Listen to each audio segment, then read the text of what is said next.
상하이에서 패션쇼가 열렸습니다. 중국의 고급 의류 브랜드 중 하나가 봄 컬렉션을 선보이고 있습니다. 관객도 디자이너도 모두 중국인입니다. 다만 무대 위를 걷고 있는 모델들은 러시아 출신들입니다. 16명의 모델 모두 러시아 출신입니다. 중국인에게 서구적인 외모는 세련되고 고급스러운 이미지가 있기 때문에 러시아 모델의 수요가 많습니다. 러시아 모델들에게 중국은 스타가 될 기회를 의미합니다. 모스크바에서 4,000km 떨어진 시베리아의 바이칼 호수. 패션의 중심지에서 아주 멀리 떨어져 있는 곳입니다. 하지만 이곳에서 젊은 시베리아 사람들은 모델이 되기 위해 노력하고 있습니다. 포즈를 취하는 법과 걷는 법을 배웁니다. 이곳의 바이칼 모델학교 학생들의 나이는 7살에서 16살까지 다양합니다. 모델 학교를 운영하는 올가 슈페츠는 가장 유망한 학생들을 외국 에이전시에 소개합니다. 이번에 올레샤의 비디오를 만들어 중국 쪽에 소개했는데 15개의 에이전시에서 관심을 보였습니다. 뜻밖의 소식에 그녀는 기뻐 어쩔 줄 몰라 합니다. 학교 친구들은 진심으로 그녀를 축하해줍니다. 16살의 올레샤는 이제 상하이로 가게 됩니다. 이곳은 시베리아에서 세 번째로 큰 도시 이르쿠츠크입니다. 알리나는 이곳에서 모델 에이전시를 하고 있습니다. 일주일에 4-5번 거리에서 새로운 얼굴을 찾습니다. Пожалуйста, я директор модельного агентства. А вы уже учились, да, у нас, наверное? Понятно. Приходите к нам в агентство. Сколько вам лет? 14, а тебе? 15. А рост какой у вас? 170, да, метр 68. Sky Models. Вы, наверное, слышали? Мы вот здесь рядом находимся. Возьми визитку.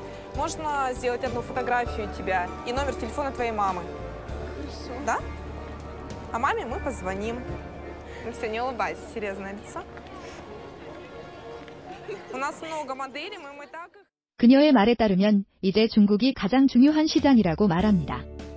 중국에서 매년 더 많은 모델을 원한다고 합니다. 중국인들이 러시아의 하얀 피부, 금발머리, 크고 아름다운 푸른 눈을 특히 좋아한다고 합니다. 또한 베이비 페이스에 대해 말합니다. 서유럽과 달리 러시아는 베이비 페이스가 많으며 일본에서 특히 인기가 많다고 합니다. 리다는 베이징 회사와 계약을 맺었습니다.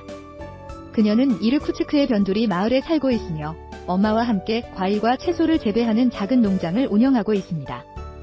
그녀에게 모델일은 이곳을 벗어날 수 있는 유일한 기회입니다. 두려움도 있지만 그녀는 긍정적으로 생각하려고 노력합니다. Беспокойство в первую очередь. Ну, страшно ехать в чужую страну, не зная языка, другим людям без поддержки близких родственников, без всего вот этого. Без домашней помидорки. Да.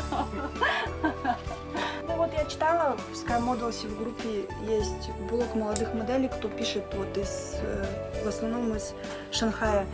И они пишут то, что я немного по-другому себе представлял. Тяжело понять китайский моделинг. То есть немного другие требования, не такие, как у нас. 상하이는 2,600만 명의 인구를 가진 거대 도시입니다. 얼핏 보면 미래 도시 같은 느낌입니다. 하지만 스타를 꿈꾸며 여기에 온 모델들은 현실을 마주합니다. 아침 6시에 일어나서 버스에서 아이스티와 작은 빵으로 아침 식사를 합니다. 고객들의 요구사항이 도착했습니다. 수백 명의 모델들이 에이전시에 모였습니다. 고객의 수요에 맞게 이제 모델들의 사진과 비디오를 찍어서 회사의 피드백을 받고 적당한 모델을 회사로 보냅니다. 일부만이 일자리를 얻을 수 있습니다. 나머지는 내일 기회를 다시 노려야 합니다. 이제 모델들이 사는 숙소로 가보겠습니다. 상하이의 한 아파트에 숙소가 있습니다. 한 방에 2명씩 거주합니다. 이 방에서 생활하며 임대비와 청소비를 지불해야 합니다. 공짜는 없습니다. 에이전시가 제공하는 비행기표, 임대료, 교통비 및 생활비는 나중에 모두 지불해야 합니다. 모델들이 일을 못하면 결국 에이전시에 빚을 지게 됩니다. Work, and all our money go to agency. So when we work off the debt, all money after that will be for us. So. And you'll be rich. Maybe. 모델들이 어떤 회사로 일하러 갑니다. 이번 건은 속옷 카탈로그를 위한 캐스팅입니다. 회사 관계자는 카탈로그에 사용할 모델을 주의 깊게 살펴봅니다. 크리스티나는 유럽에서 모델을 하기엔 키가 너무 작습니다.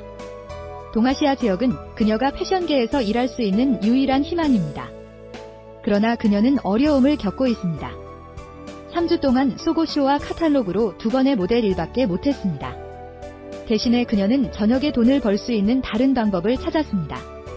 나이트클럽에서 춤을 추는 일입니다. 중국의 부자들이 흥겨움을 위해 멋진 미남 미녀를 부르는 것입니다.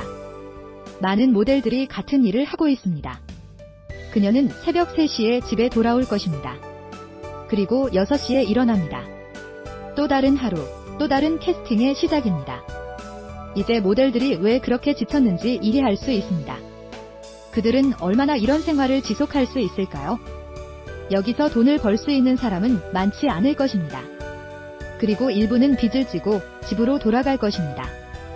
숙소에서 이제 시베리아로 돌아가려는 야나를 만납니다.